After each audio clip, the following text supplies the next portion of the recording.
All right, welcome back to another video on the Solo Hoops channel. It is Ryan coming back with another solo video. And today I will be going over, in my opinion, every NBA team's biggest X factor. What I mean by X factor is a variable in any given situation that could have the most significant impact on the outcome. In a basketball context, this is like typically a complementary player or piece. Sometimes off the bench, sometimes in the starting lineup. That is a bit of a swing player. Either their production could swing up, and that could be the difference in a playoff game, playoff series, course of the regular season, you name it, or their production could swing down, and that could also be the difference in a playoff game, playoff series, course of the regular season, you name it. So, I mean, I feel like it's pretty self-explanatory, or not self-explanatory, but maybe just easy to understand. I think it'll come across pretty easy once we just get right into the teams. So let's do that. First, we have the Atlanta Hawks, DeAndre Hunter. Now, I thought it was a bit difficult with this team, the Atlanta Hawks, to pinpoint a single player or idea that is their X factor, just because I think with a full year of Quinn Snyder as the head coach and another year to gel with their guards, Trae Young, DeJounte Murray, John Collins is out the door. Starting the power forward spot gets shaken up a little bit, but overall they've got better depth, I think, than last year, etc. But yeah, I think that's really the difference between them having a year like last year and then having a better year where they could win a playoff series on the Soul Hoops on I don't remember what episode. I think episode 10. When we had Cam on, we had our Southeast Division previews, and Jeff, Matthias, and I we're all pretty high in the Hawks. So we can give more in-depth opinions on them. If you check out that video, we uploaded a clip of it too, so you can check that out as well. But specifically, DeAndre Hunter's swing attributes as a defender and passer, I think he had a down year in both of those areas last year. Which I mean, playing Boston in the playoffs is not a good draw, just because it's hard to beat them. It's they played them pretty well. I think they won 2 games, which is impressive, legitimately. But I think next year, if they do match up against a different opponent, maybe like a Cavaliers, maybe a Philadelphia, depending on what happens to them, a New York again, like they did in 2021, I think that maybe with another year of gelling and maybe like a year of DeAndre Hunter kind of getting back into that same groove from 2022, I think the Hawks could take a series and have a competitive second round. So I'm bullish on the Hawks. We've talked all about it. Next is Kristaps Porzingis, and I think his role as an X factor became more crucial after the Drew Holiday trade, right? Because, like, yes, if the Drew Holiday trade is the reaction to the Dame trade, I think the Celtics did a fine job in the sense that they got the Dame stopper. I mean, remember 2018 when Drew just took Dame out of that playoff series? That could very well happen again, even though I think Dame has gotten better since then. I think Drew's defense has stayed the same. Whatever, that's a different conversation. But I think the most interesting part of that trade, or not the most, but one of the more interesting parts of the trade, now having thought about it for another day or two, is that all their Giannis stoppers are just like not really available anymore. I mean, Grant Williams always did an okay job like guarding Giannis. Robert Williams is another good option that they could throw at Giannis to try to stay in front of him and kind of maybe like give him some issues. Al Horford has always done a fine job at guarding like Embiid and Giannis, but Al Horford's pretty old. I think he's like 37, so I just don't know if his body can keep up with that anymore. And that leaves Porzingis, and Porzingis can be a very effective defender, but really only in a deep drop. I mean, outside of just like rim protection and shot blocking, he doesn't do a whole ton else. And to guard Giannis, you got to do more than that. You got to be able to stretch out at the perimeter, which I don't think Kristaps Porzingis can really do. He's too slow-footed. He's not fast enough. He just doesn't have that. So if Kristaps can do a fine enough job on a Giannis, or maybe even like an Evan Mobley or an Embiid if they play, I think that helps the Celtics out a lot. But the reason I still have the Milwaukee Bucks over the Celtics coming out of the East is because I don't think Kristaps is the answer to stopping Giannis, or even resembles an answer to slowing down Giannis. So Kristaps, big X factor in my opinion. Brooklyn Nets, we have Ben Simmons. Ben Simmons chatter has kind of gotten loud again as far as people around the Nets organization saying that Ben Simmons has gotten back to his pre-back injury form. I've got to see it to believe it. However, if that is true, I think that is the difference for the Nets between being like a 12th seed, 11th seed, or maybe being like a 7th and 8th seed. I think having a healthy Ben Simmons to kind of quarterback that offense would be huge, because this team, other than Ben Simmons, doesn't have a lot of natural playmakers. Spencer Dinwiddie, I like Spencer Dinwiddie, but he's not really that kind of point guard for this team. He also isn't the defender Ben Simmons. Obviously, like all around, if Ben Simmons can return to even like 80% of that 2021 form on defense, and then get that playmaking back, which I know he still has, and that speed and that burst, he'll never be a scorer. That's fine. But if he can return to that, I think that changes a lot for the Brooklyn Nets. I really think that. I mean, having him as the surefire point guard with their shooters in Cam Johnson, Mikal Bridges, Nick Claxton also being able to anchor that defense with Ben, that's huge in my opinion. So Ben Simmons, like X factor, we got to see it though. We don't know for sure that he'll be back, but if he is, that could be the difference for the Brooklyn Nets entirely. Charlotte Hornets, I'd put Mark Williams. I don't feel great about it though. I don't know if there's like a single X factor on this Hornets team, just because I don't really know what they expect to be. There's another player on this team that I probably could have put, but I don't want to talk about him. So I chose not to. But I have Mark Williams because I think the Hornets offense will be palatable this season. I mean, LaMelo Ball is an offensive engine. I think he's going to get things running for this team. They've got back the one who I don't want to talk about. Brandon Miller, rookie season. I think he can be pretty good right away. PJ Washington, Terry Rozier. They have talented offensive players in this team. It's just the defense, which is pretty scary, because LaMelo can't defend, Rozier can't defend, Brandon Miller can't defend right away.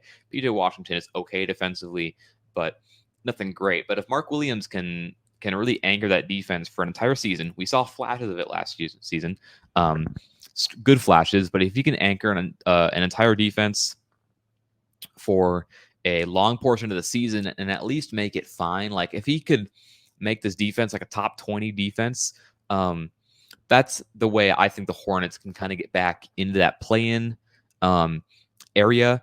But if not, I think they'll be back kind of near the lottery. Next is the Chicago Bulls, and I have Patrick Williams. This Bulls team is hard to watch and hard to talk about, just because like they're just so devoid of really any like real it, or just real something that you can really be excited for as a fan, or as like a bystanding fan, just for someone who keeps up with the NBA. But Patrick Williams, I think if he can take like a big jump in year 4, and the defense comes around and the shooting, the volume goes up, more self-creation, it adds another ripple into that offense besides DeMar DeRozan and Zach LaVine, which gets super repetitive, and gives them another option out there that maybe they can confuse some defense with, just like having another scorer, having another guy, to just change things up out there. Could do a lot for this team, I guess. I mean, I think their aspirations are to make the playoffs, which if I had to bet, I would say that's not happening. But like a real leap forward from Patrick Williams could be the difference. Cavs, I have any of the wings. That means Max Strus, Georges Niang, Isaac Okoro. I think one of them is going to need to step up as like the legitimate guy in the playoffs, who's going to play tough, make threes, and defend. If you ask me, I think it's going to be Georges Niang down the stretch, or maybe like down the stretch of a season. Georges Niang in the playoffs. Really good shooter, solid defender, solid rebounder, kind of all around like big body. I think they could really use that next to their small guards. Maybe more so than a Max Strus or Isaac Okoro, who I like Isaac Okoro's defense, but the 3-pointer had that like one really good month. Didn't really happen again for him. So I just think it's simple with the Cavs. Any of the wings, I just think I think it has to happen. The Mavericks. I have Grant Williams for the Mavericks, and it's because 3-and-D players are players that every team needs, but the Mavericks especially needed those last year after getting rid of Dorian Finney-Smith. I think Grant Williams can come in and replace Dorian Finney-Smith pretty seamlessly. And I think Grant Williams, I really like Grant Williams. I think he's super, super underrated as a player, as a piece that I'm surprised maybe didn't get more interest from like maybe another team. But he's on the Mavs, and I think he can make a big contribution. I mean, being now like the primary defender to throw on other superstars in that Western Conference. I think he can do a fine job at that. Maybe even like wings and bigs and some guards too. Good 3-point shooter, Grant Williams. I don't have much to say for this team. I think this team is also kind of hard to gauge. But Grant Williams, I think, could be a pretty important piece in a team that could be good. So Mavericks will have to wait and see, but I think I would bet on Grant Williams being the X factor. Nuggets, we have Zeke Nnaji and Peyton Watson. I talked about this in the each team's biggest question video, but their 7th and 8th guys in the postseason is looking a little bit dicey, and either a Zeke Nnaji or Peyton Watson is going to have to step up and start to contribute. I really liked Zeke Nnaji. He's a Minnesota guy, shout out. But had a weird last year or so. I think he can kind of bounce back into what he was in like 2022 when Zeke Nnaji stock was a lot higher than it is now. Peyton Watson is super, super raw. Has like a great defensive skill set already, but the offense we've only seen very brief flashes. I think that could come around. But can it come around this year? I don't know.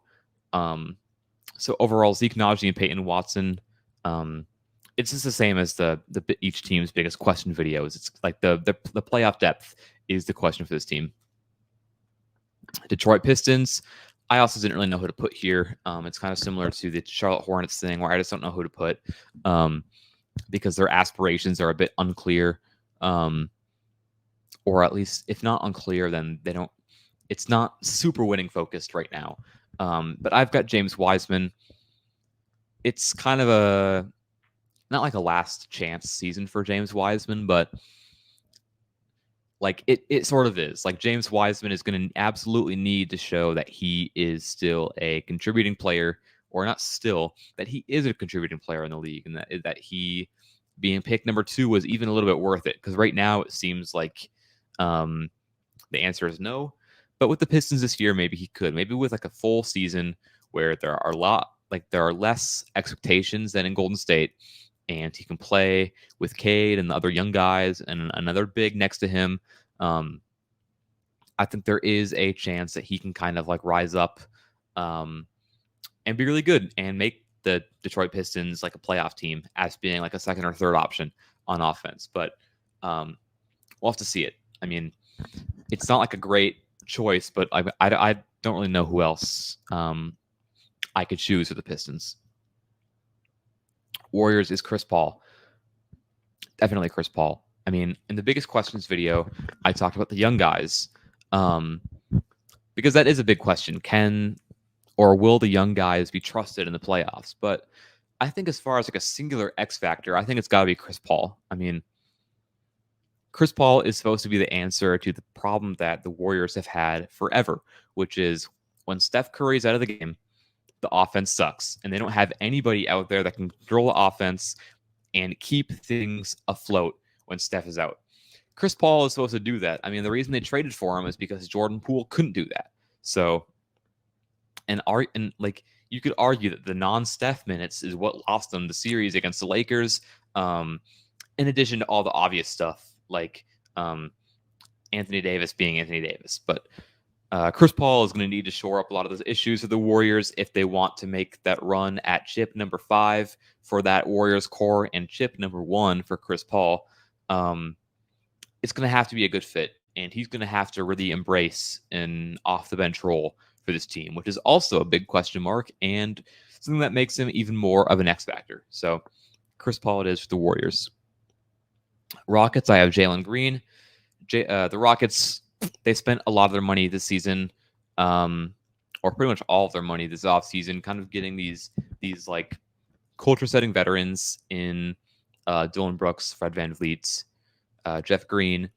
But really what I think is going to be the leading deciding factor in whether this team can make the play-in or not is if Jalen Green can take some major steps in his overall poise, shot selection, like ball control, all of that. Like if we can take the good flashes of Jalen Green being like a high volume Zach LaVine, Bradley Beal type efficient scorer, then I think the Rockets can go far this season.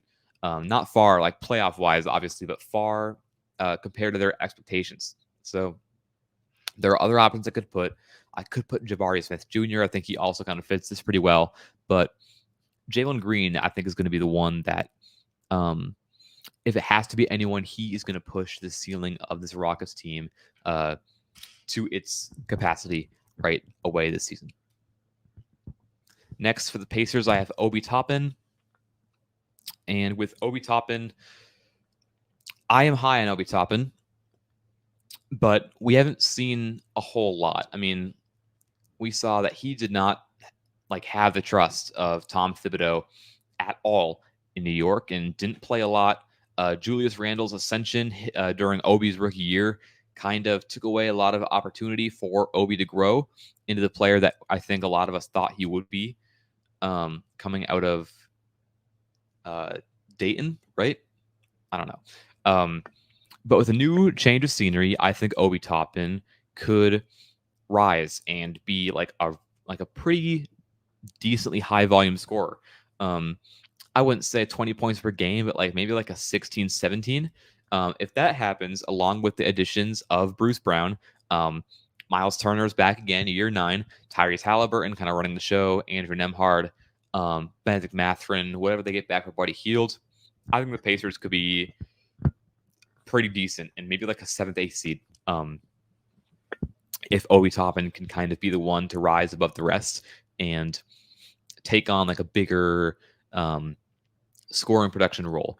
And I mean, he was drafted in the lottery for a reason, and being his play above the rim and in transition fits exactly what the Pacers want to do and have been doing with Halliburton at the show, at the head of the show. So yeah, I think it could definitely be Obi Toppin who kind of rises above the rest and is the biggest variable for this Pacers season.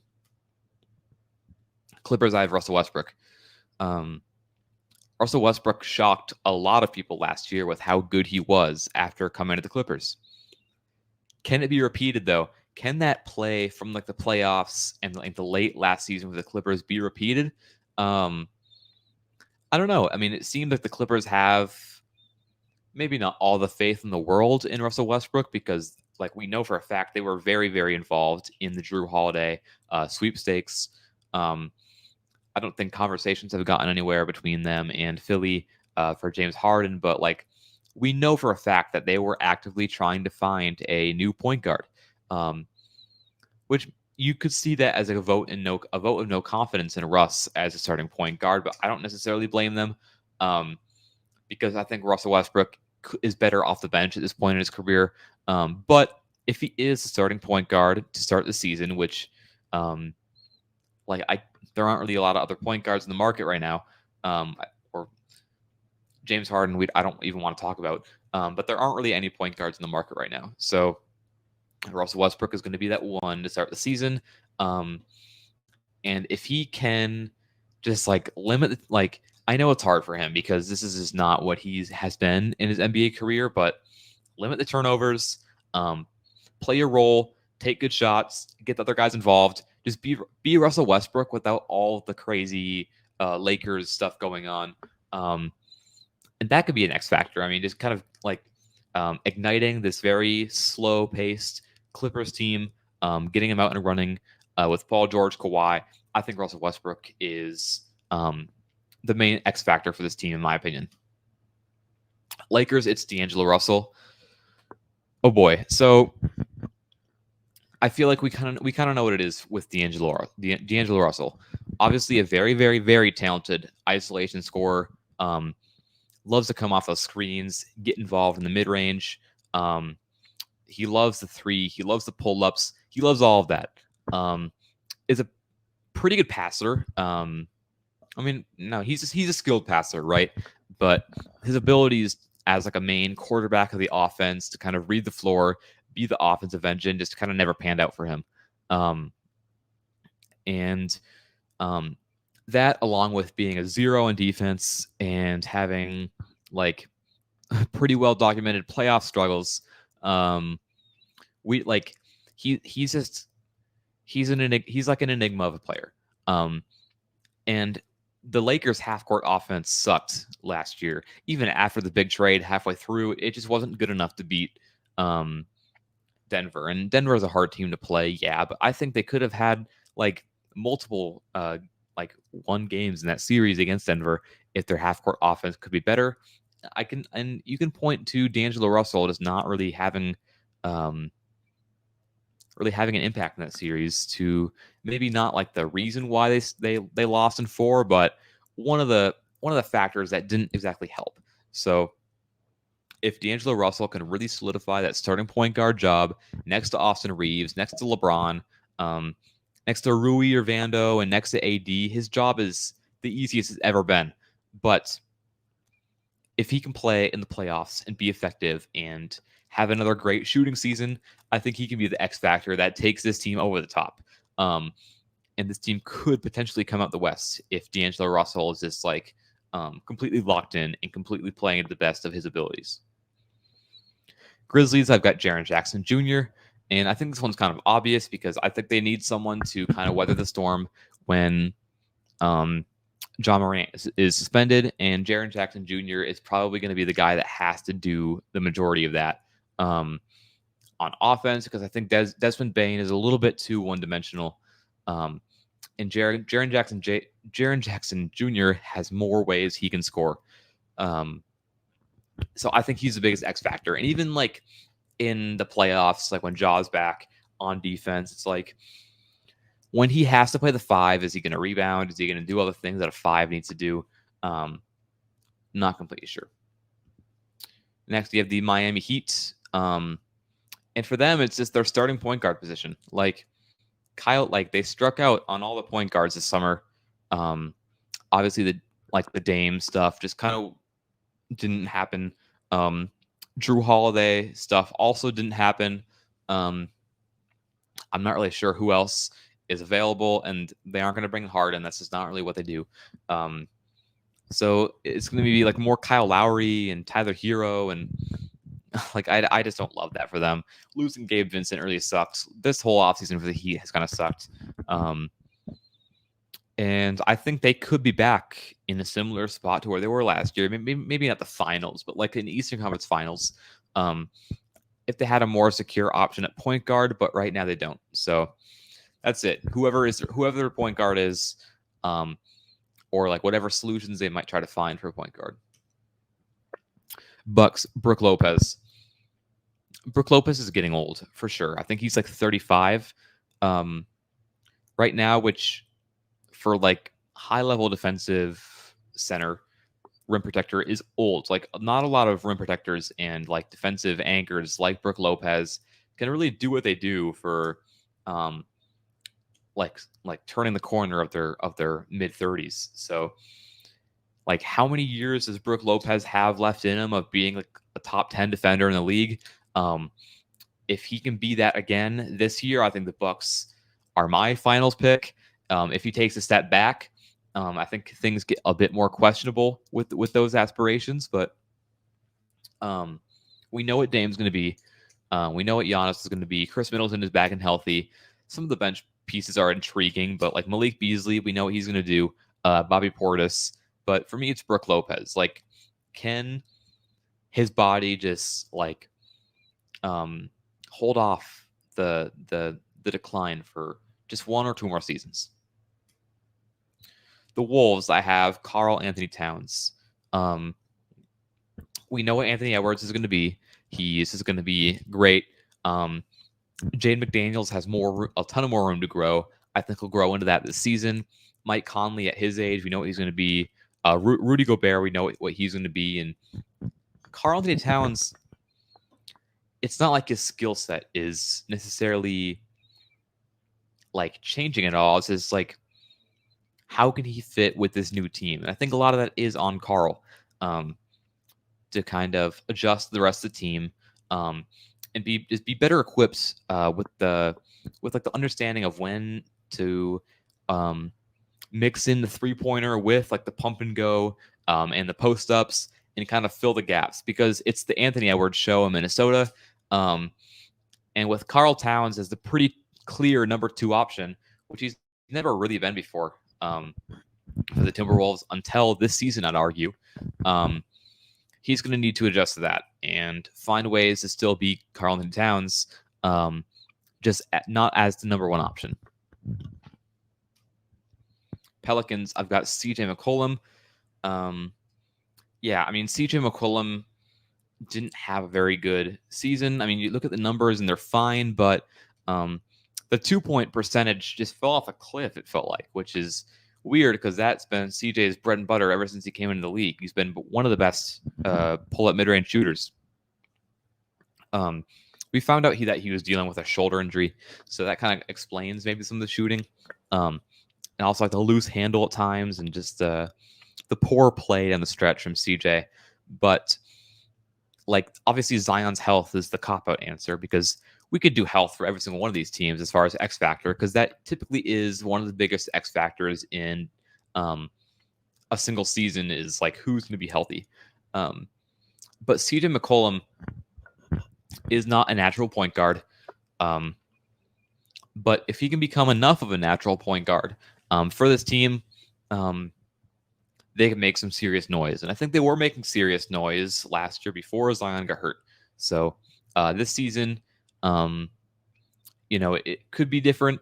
I think it probably will be different just because like they've got the clock is ticking for this team a little bit. It's ticking louder than it has before with BI and Zion. So CJ McCollum is that like 3rd option Alfred that I think is really going to be the X factor for this team. Knicks, I just have playoff 3-point shooting.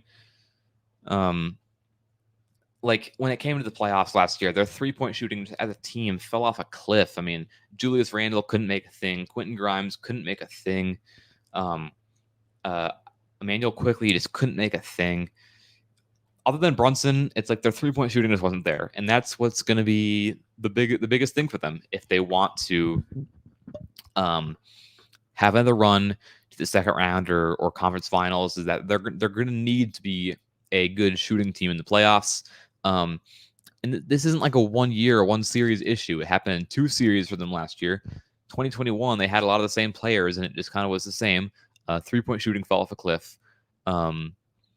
RJ Barrett, actually, his like numbers actually go up in the playoffs, which is kind of weird. But for most of the roster, playoff 3-point shooting is the biggest X factor in my opinion. OKC is Chet Holmgren. A lot of people are very, very high on OKC. I'm not one of them. I think it's still too premature to pencil this team in as a top 6, a top 7, top 8. I don't think they're there yet. But if there is a route for them to do so, it's because Chet Holmgren is like a solid defensive anchor from day one. Typically in the NBA, we don't really see that happen very much. They're the Walker Kesslers, the Evan Mobleys of the world. the Wembanyama, I think he could do that too. That can step in right away and be that kind of defensive rim protecting five right off the bat. But I don't think Chet Holmgren is really one of those. I like Chet Holmgren a lot. I mean, he's another Minnesota guy. I've seen him play in person when he was in high school. I like Chet, but I don't know if he's ready right now to be that defensive five and the 3-point shooter that this OKC team needs to solidify a bid to the playoffs. Orlando Magic, I have Jalen Suggs. This team needs shooting, and this team needs more juice and offense, and I think that has to come from Jalen Suggs. I have no real doubts that Paulo's shooting is going to improve from year one to year two. Franz is a good shooter. Markelle, I just don't think will ever be a shooter. Cole Anthony off the bench. Wendell is a bit of a shooter, but not like a legitimate like you aren't going to run plays for him to get him on the 3-point line. It's more of like another option. But Jalen Suggs as their shooting guard is going to need to make more shots and is going to need his shooting to really come around and kind of shine from the rest. Because if not, then I think Jalen's future in Orlando is a bit murky. Sixers is James Harden, and this one's pretty simple. It's like it's not even like on the court stuff. It's just like, will James Harden play or not? Because like literally the difference between him sitting out and like holding out in this weird like staring contest between him and Amori, or whether he just like is like, maybe I'll increase my trade value in the market if I like, or maybe I'll increase my my interest on the trade market if I play well. What he decides to do as far as even suiting up is going to be the big difference for the Sixers team. I mean, it all hinges on that for sure. So it's pretty simple. Phoenix Suns is Jusuf Nurkic. It's weird how they have not been a good defensive team post Kevin Durant trade.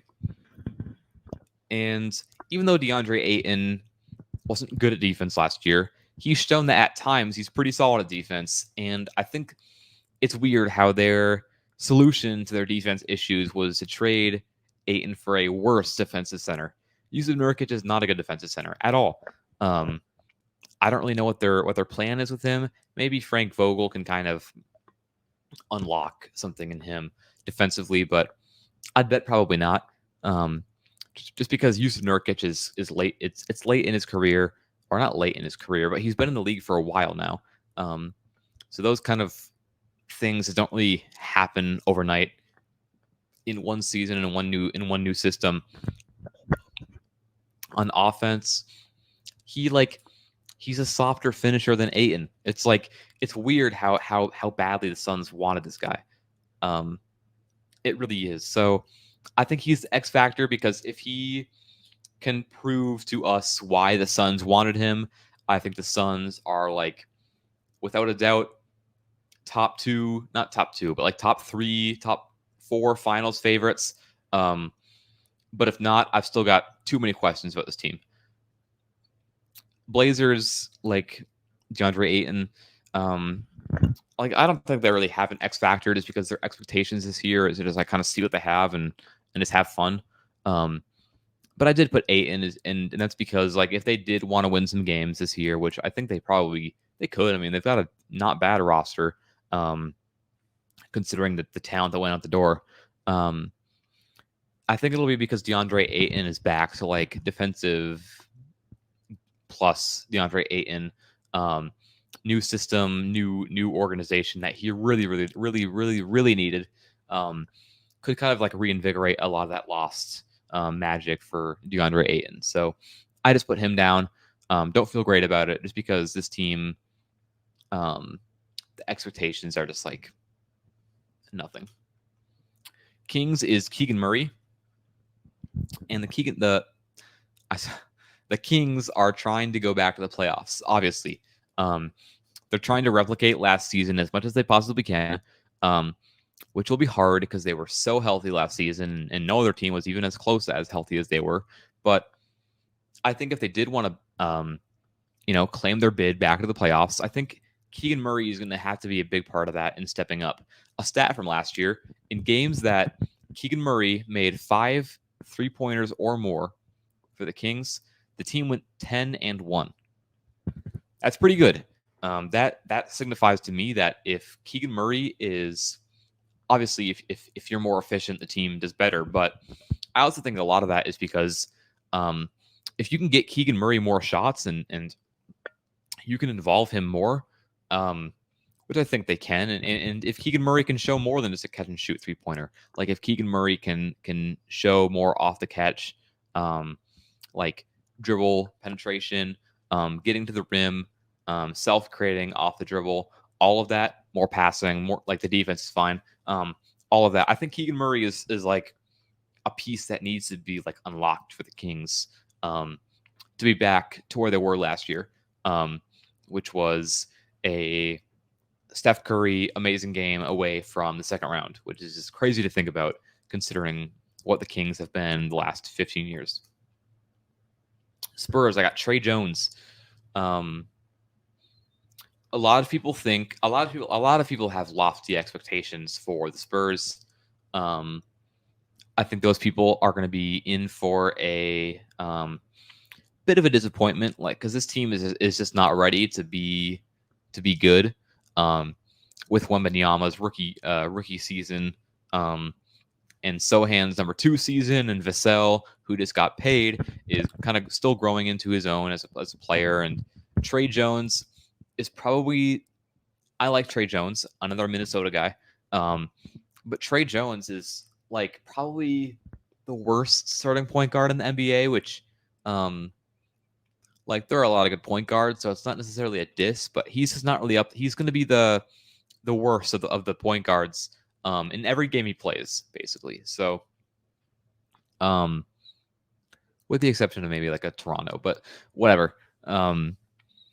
Trey Jones, I think if this team does end up being pretty good, I think it's going to be in large part because Trey Jones is going to step up and be like a bigger part of the offense, be a bigger like table setter, getting the guys involved. He's kind of running the show a bit more and taking advantage of like point guard matchups that he might not be favored in. Raptors, they've got Scotty Barnes. It's similar to the Bulls in which they're just super mid, kind of in NBA purgatory, and they think they want to win, but they don't really know how to they don't really know how to do that or how it's going to happen. If there is one way to make it happen, I think that Scotty, like a big Scotty Barnes leap, could be the key to that. Disappointing year 2 for Scotty Barnes after a really good first season. But maybe Scotty, maybe that jumper is just like more consistent, and the handle is tighter, and the defense is better, and he can get to the rim more efficiently. If things just overall tighten up for Scotty Barnes, then I can see a world where the Raptors can be in the play-in and win a play-in game, find themselves in the playoffs, and probably still get swept. But Scotty Barnes, I think, could be the one. He's the one that still has room to grow in this team. So I think it could be him. Utah Jazz, I've got Colin Sexton. Their guard play is severely lacking. We talked about this, or I talked about this in the Biggest Questions video that was posted last Wednesday. So, yeah, Colin Sexton, can he finally have that breakout season? I hope so. I love Colin Sexton. He's a super cool player. Things didn't work out in Cleveland. His first year at the Jazz, he didn't do a ton because he was injured and all that. But, if he's healthy, I think Colin Sexton could have a big season and be that missing piece for the Jazz to kind of propel them back into that play-in mix that they were in before the trade deadline. Wizards, finally, we've got Deni Avdija. Also, pretty much they're like the Blazers in the fact that they have no expectations other than to just see what they have. Deni Avdija hasn't really been what's as advertised. so far in his NBA career, but there is still potential needing to be unlocked. With Beal and Porzingis out the door, Denny Avdija steps up into more of a prioritized offensive look, offensive option. Kuzma and Poole are still going to get more shots, in my opinion, but Denny, I think he's the longest tenured Wizard, if I'm not mistaken, which is weird to think about. But yeah, I think he could like be a pretty solid NBA player. I don't want to say he hasn't been solid so far, but he hasn't come as advertised. He hasn't even been anywhere close to like the next Luka or whatever, which is fine because most players aren't going to be that. But I could see a big leap forward for Denny Avdija this year. And if the Wizards wanted to make any sort of noise as far as winning goes, Denny Avdija could be the player to do that. That's it. That's the list. Went through all 30 teams. One biggest X factor for each of them. So like and subscribe. We're recording another Soul Hoops episode on Thursday with a special guest that will be out Friday. What else? Yeah, I got nothing. Peace out and have a good one.